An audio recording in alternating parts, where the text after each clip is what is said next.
No cabe duda, las redes sociales son también un espejo de nuestro propio alcance como ciudadanos, dígalo si no, el día de hoy, la tendencia Lin May con la que se pretendió defenestrar a la candidata al gobierno de Campeche por parte de Morena, Laida Sansores. Más allá, por supuesto, de las críticas que debamos hacer a la abanderada del partido en el poder en aquel estado, incluso de considerarla como una de las expresiones más acabadas de lo que significa la corrupción en la política mexicana,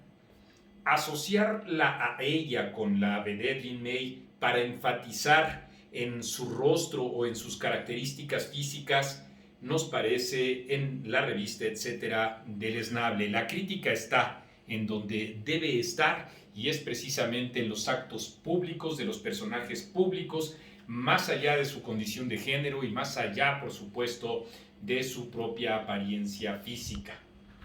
Pero en ese entorno también la vedette acapulqueña nacida en 1952 ha sido precisamente usada como un estandarte y eso nos parece a nosotros muy deplorable. La señora Liliana, como en realidad se llama, tiene una trayectoria importante, nos guste o no, con un gran denuedo por el arte y grandes pretensiones como las que todos los jóvenes cuando ella lo fue la hemos tenido. Formó parte, desde luego, de uno de los periodos más oscuros del propio cine mexicano y así participó en películas como Las Cabareteras o como Bellas de Noche, pero también participó en otras películas de no mala manufactura como Adiós Lagunilla, Adiós, e incluso participó en una extraordinaria película, esta de Gabriel Figueroa, que hace alusión a Tívoli. La película del mismo nombre rescata uno de los momentos más oprobiosos que también ha tenido nuestro país. El regente Uruchurtu decía él que presionado por amplios sectores sociales que no les gustaba el teatro de revista que se hacía en México, promovió el cierre de precisamente el Tívoli, empezando la década de los 70, finalizando la década de los 60, para tratar de hacer en el corredor de Reforma Norte algo que en apariencia resultara el aviso a la modernidad que promovía, que prometía, que pontificaba, que presumía entonces el presidente Luis Echeverría. Ella, Lin May, es uno de esos ejemplos de ese cine que a trompicones también intentaba abrirse a nuevas expectativas, como he señalado, con algunas de las cintas en las que ella misma participó y también como una víctima de la propia censura que ocurrió en nuestro país. No estamos hablando, creo que no estamos hablando, de una de las grandes rumberas de nuestro país, como Rosita Carmina o como Ninón Sevilla, ambas cubanas que sin embargo han dicho que, o dijeron que en México hicieron o se consolidaron en su figura artística y cómo no, incluso Rosita Carmina mucho más, porque ustedes recordarán que desde La Habana Juan Orol es quien la trajo una vez que hizo un concurso en esa isla para ver quién pudiera ser la diva de sus extraordinarias películas, extraordinarias por supuesto por su humor involuntario, y resultó ser precisamente Rosita Carmina quien no participó en el concurso, sino que presentada a el propio Juan Orol, él mismo quedó impactado con su belleza y la trajo a nuestro país. Con Ninón Sevilla, dicho esto entre paréntesis, jamás trabajaron aquí en dos versiones que cada quien se puede quedar con ella. Ninón Sevilla dice: jamás yo hubiera trabajado con Juanito Orol, y la otra versión es la del caballero Juan Orol, que con su silencio siempre asentía nada más a quienes decían que Juan Orol no prefirió a las piernas más bonitas que se decía en aquel entonces había en el mundo, luego de una encuesta en la que participó Marlene Dietrich, la famosa actriz intelectual incluso alemana, que tanto ha impactado a nuestro, digamos, breviario cultural cinematográfico. La película El Ángel Azul es, por supuesto, uno de los emblemas más importantes que hay de aquellos tiempos. Entonces decía, Lin May no fue una rumbera, no fue una bailarina tampoco de la talla de